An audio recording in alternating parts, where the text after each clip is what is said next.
اعوذ باللہ من الشیطان الرجیم بسم اللہ الرحمن الرحیم۔ السلام علیکم ناظرین، آج ہم آپ سے شیطان ملعون کی ولادت کے بارے میں بات کریں گے کہ یہ ملعون کس طرح پیدا ہوا، اس کے ماں باپ کون تھے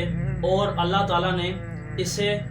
ابلیس قرار دینے سے پہلے اس قدر بلند مقام و مرتبہ کیوں عطا کیا تھا، اور آخر میں اس شیطان ملعون کی موت کے بارے میں بات کریں گے کہ کس طرح اس کی روح کو قبض کیا جائے گا اور اس کا اخروی انجام کیا ہوگا۔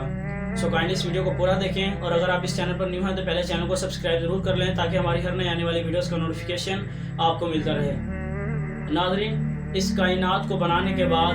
حضرت آدم علیہ السلام کی تخلیق سے کم و بیش 50,000 سال پہلے اللہ تعالیٰ نے اس کائنات میں دو مخلوقات پیدا فرمائی، ایک نوری مخلوق تھی اور ایک ناری۔ نوری مخلوق اللہ تعالیٰ کے ملائکہ یعنی فرشتے ہیں، اور اللہ تعالیٰ نے ان کو جوڑے کے صورت میں پیدا نہیں فرمایا اور ان کی نسل آگے نہیں بڑھتی، جبکہ ناری مخلوق کہ جن کے متعلق اللہ تعالیٰ نے قرآن مجید میں ارشاد فرمایا، اور ہم نے اس سے پہلے جن کو بغیر دھویں والی آگ سے پیدا فرمایا، یعنی جنات کو خالص آگ کے شعلے سے پیدا کیا گیا، اور اللہ تعالیٰ نے ان جنات کے جوڑے بنائے تھے،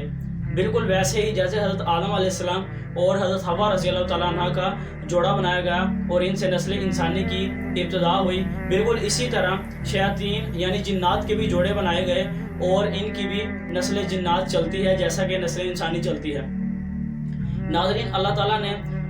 سب سے پہلا جن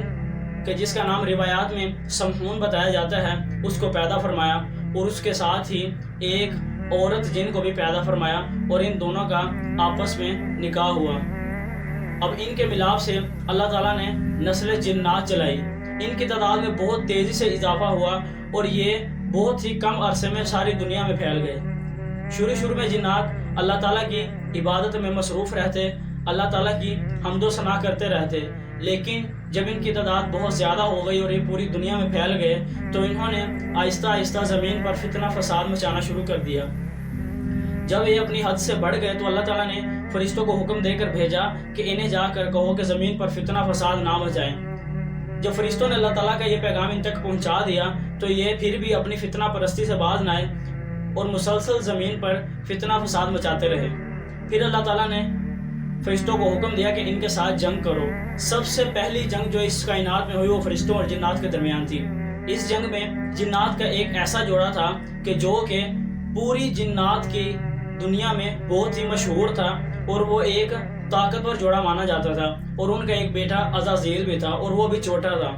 جب ان جنات کی اور فرشتوں کی جنگ ہوئی تو اس میں اللہ تعالیٰ نے فرشتوں کو غلبہ عطا فرمایا، اور جو جنات قیدی بنے انہیں آسمان کی طرف لے جایا گیا۔ ان میں ایک بچہ عزازیل بھی تھا۔ حکم ہوا کہ عزازیل کی اچھے طریقے سے تربیت کی جائے، لہذا عزازیل کی بہت اچھے طریقے سے تربیت کی گئی، اور جب یہ جوان ہوا تو یہ ایک اللہ کا بہت ہی برگزیدہ اور عبادت گزار بن گیا۔ عزازیل در حقیقت ابلیس ملعون کا پہلا نام تھا۔ اللہ تعالیٰ نے اسے ملعون قرار دینے سے پہلے بہت ہی عزت اور اعلیٰ مقام و مرتبہ عطا فرمایا تھا۔ چنانچہ حضرت کعب الاحبار رضی اللہ تعالیٰ عنہ فرماتے ہیں کہ ابلیس لعین 40,000 سال تک جنت کا خزانچی رہا، 80,000 سال تک فرشتوں کے ساتھ رہا، 20,000 سال تک اس ملعون نے فرشتوں کو تعلیم دی، 30,000 سال تک کروبین اور 1,000 سال تک روحانی فرشتوں کا سردار رہا۔ ناظرین، اس کے علاوہ اس ملعون نے 14,000 سال تک اللہ تعالیٰ کے عرش کے گرد طواف کرتا رہا۔ اس ملعون کا آسمان دنیا پر اس کا نام عابد، دوسرے آسمان پر اس کا نام زاہد تھا، تیسرے آسمان پر عارف، چوتھے آسمان پر ولی، پانچویں آسمان پر متقی، چھٹے آسمان پر خازن اور ساتویں آسمان پر عزازیل تھا۔ لیکن اللہ تعالیٰ نے اس ملعون کا نام لوح محفوظ پر ابلیس لکھا ہوا تھا، اور یہ بدبخت اپنے اس انجام سے غافل تھا۔ حضرت جبرائیل اور حضرت میکائیل علیہ السلام نے جب اس بدبخت کا یہ انجام دیکھا کہ اللہ تعالیٰ نے اسے اس قدر اعلیٰ مقام و مرتبہ دینے کے باوجود اس کی گردن میں لعنت کا توق ڈال دیا، تو آپ علیہ السلام دونوں ہی زار و قطار رونے لگے۔ تو اللہ تعالیٰ سب کچھ جاننے کے باوجود اللہ تعالیٰ نے ان سے پوچھا کہ تم کیوں روتے ہو؟ تو انہوں نے کہا کہ یا اللہ، ہم تیری خفیہ تدبیر کے ڈر سے روتے ہیں۔ تو اللہ تعالیٰ نے فرمایا کہ تم اسی حالت میں رہنا